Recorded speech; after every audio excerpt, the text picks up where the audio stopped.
ప్రపంచ ప్రఖ్యాతిగాంచిన ఆలయాల్లో తమిళనాడుకి చెందినటువంటి అరుణాచలం ఆలయం ప్రసిద్ధి చెందినటువంటి ఆలయం. ఇది పంచభూతాల్లో ఒకటైనటువంటి అగ్నిలింగం అయితే అరుణాచలంలో అయితే ఉంది. ఇక తెలుగు రాష్ట్రాల నుంచి ఎక్కువగా కూడా భక్తులు అరుణాచలంకి వెళ్ళి గిరి ప్రదక్షిణ చేయడం అయితే ఆనవాయితీగా వస్తున్నటువంటి పరిస్థితి.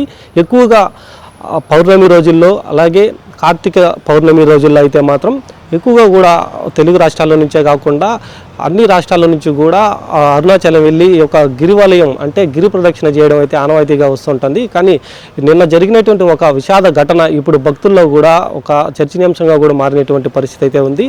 ఆంధ్రప్రదేశ్ రాష్ట్రంలో తూర్పుగోదావరి జిల్లాకు చెందినటువంటి రాజమండ్రిలో మణికుమార్ అనేటువంటి వ్యక్తి గిరివలయం చేస్తూ కూడా అంటే గిరి ప్రదక్షిణ చేస్తూ ఆ ఒక మార్గం మధ్యలో మోక్ష మార్గం అనేసి కూడా ఒకటి ఉంటుంది. ఆ ఒక మోక్ష మార్గంలో అయితే తను ఇరుక్కుపోయేసి కూడా ఊపిరాడక మృతి చెందినటువంటి ఘటన ఇప్పుడు విషాదం కూడా చేర్చుకున్నట్టుగా కూడా తెలుస్తుంది. ఎందుకంటే ఆ ఒక వ్యక్తి మణికుమార్ అనేసి వ్యక్తి 36 ఏళ్ళు ఉన్నటువంటి వ్యక్తి, ఎక్కువగా బరువుగా ఉన్నటువంటి వ్యక్తి అయితే మాత్రం ఆ ఒక మోక్షగుండం అంటే చిన్న ఒక సందులాగా ఉంటుంది. ఆ ఒక సందులో కూడా దూరి వెనక్కు వస్తే తను ఆ మోక్షం గుండా బయటకు వచ్చినటువంటి వ్యక్తిగా అయితే అప్పుడు మోక్షం కూడా లభిస్తుందనేసి ఒక నమ్మకం కూడా ఏర్పడుతున్నటువంటి పరిస్థితుల్లో అతను కూడా ఒక మోక్షగుండంలోకి లోపల నుంచి బయటికి రావడానికైతే ప్రయత్నించాడు. అప్పటికే తనకి ఊపిరి ఆడక కూడా అక్కడే చాలా ఇబ్బంది కూడా పడుతున్నటువంటి పరిస్థితుల్లో పక్కనున్నటువంటి భక్తులంతా కూడా అతన్ని రక్షించి 108కి అయితే సమాచారం అందించి అరుణాచలంలో ఉన్నటువంటి మెడికల్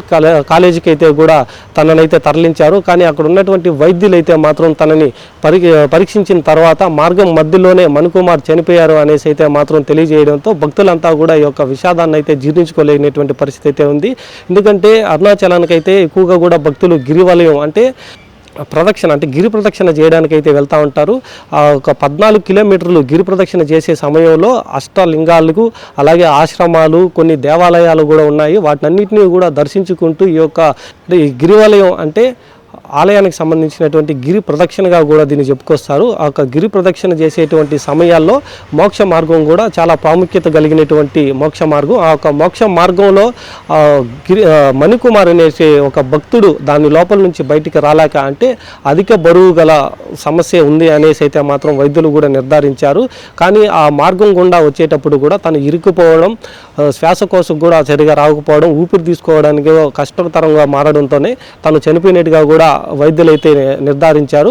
సో భక్తులంతా కూడా ఆ యొక్క మోక్ష మార్గం గుండా వచ్చేటువంటి భక్తులంతా కూడా జాగ్రత్తలు వహించాలి అనేసి అయితే మాత్రం ఆలయానికి చెందినటువంటి అధికారులు కూడా తెలియజేస్తూ ఉన్నారు.